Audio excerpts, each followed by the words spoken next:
गरुड़ पुराण अध्याय 13। प्रेत का रूप और उसका निवारण।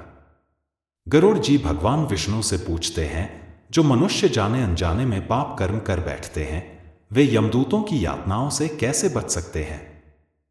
प्रेत के रूप किन कर्मों द्वारा बनते हैं और किस शुभ दान से प्रेत योनि से मुक्ति पाई जा सकती है? भगवान विष्णु उत्तर देते हैं, पाप कर्म करने वालों और जिनके पुत्र नहीं होते, उन दोनों अवस्थाओं में बचना बहुत कठिन होता है। मनुष्य को पुत्र प्राप्ति के लिए हरिवंश का पाठ, सप्तचंडी या रुद्र भगवान की पूजा करनी चाहिए। फिर भी दिवंगत आत्माएं स्वर्गलोक जा सकती हैं यदि उनका अंतिम संस्कार पुत्र न होने की अवस्था में किसी दूसरे व्यक्ति द्वारा विधिपूर्वक किया जाए। जो मनुष्य पूर्व जन्म के संचित कर्मों के अधीन रहकर पाप कर्म में संलग्न रहते हैं, अपने धर्म को त्याग कर दूसरे धर्म को अपनाते हैं और विद्या तथा सदाचार से वंचित होते हैं, वे प्रेत योनि में जन्म लेते हैं।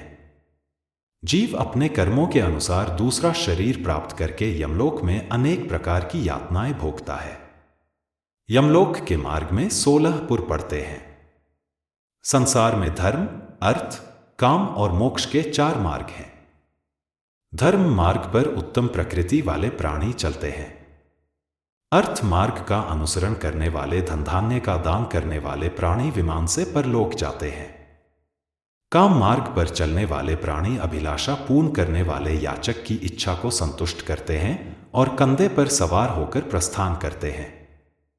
मोक्ष मार्ग का अनुसरण करने वाले प्राणी हंसयुक्त विमान से परलोक जाते हैं। राजा बभ्रुवाहना की कथा। त्रेता युग में बभ्रुवाहना नाम के एक पराक्रमी, तेजस्वी और लोकप्रिय राजा थे। उनके राज्य में पूर्ण संपन्नता थी। वे ब्राह्मणों का आदर सत्कार और रीति रिवाज पूरी श्रद्धा से निभाते थे।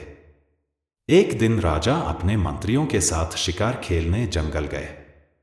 उन्होंने एक हिरण पर बाण चलाया, जिससे हिरण घायल हो गया और जंगल के अंदर भाग गया।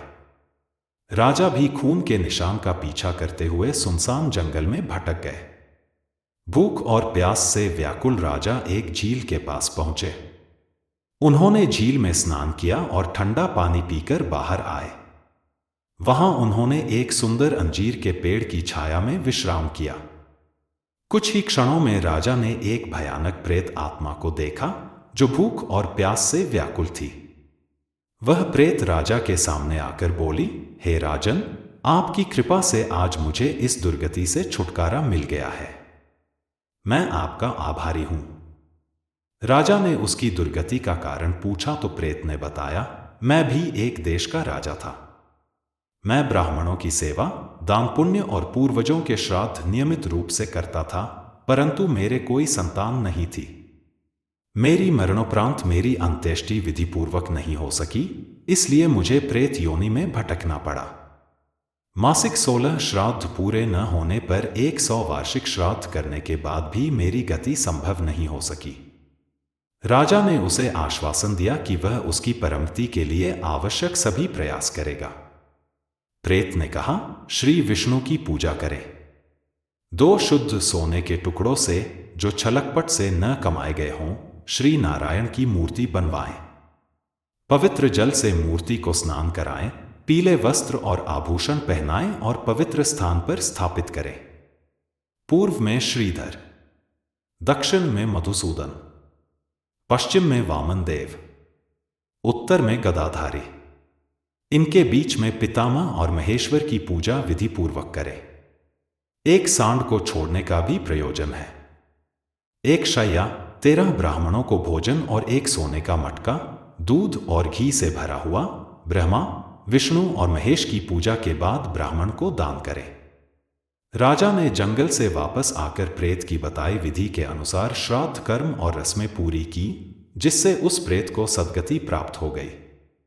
निष्कर्ष: एक अनजान व्यक्ति द्वारा पूरी की गई श्राद्ध की रस्मों से प्रेत आत्मा को गति मिल सकती है, तो पुत्र द्वारा संपन्न किए गए श्राद्ध से कितना अधिक लाभ होगा।